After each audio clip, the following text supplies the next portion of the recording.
Hichi ni kituo cha kupiga kura. Hamna kupiga kura hapa. Wao tupo barabarani kule.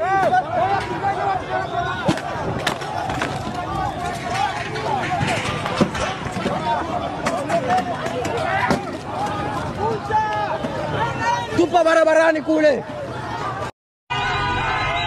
Wananchi wamemchukua makamu mwenyekiti, yuko katikati ya wananchi, wameondoka naye moja kwa moja kwa mguu baada ya polisi kuonekana kwamba wana mpango wa kumuumiza ama kumjeruhi.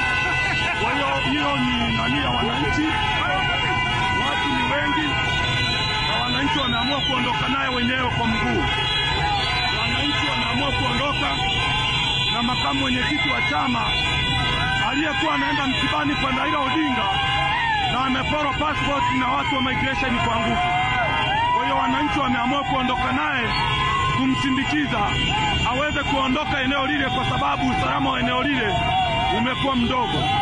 Kwa hiyo kama mnavyoona hali ndivyo inavyoendelea hapa kwenye border ya Sirari one stop border point. Wananchi wameamua kuondoka na Mheshimiwa John Heche kwa mguu wao wenyewe, na watu ni wengi sana. Wameamua kwamba ondoke ili wasiweze kumdhuru.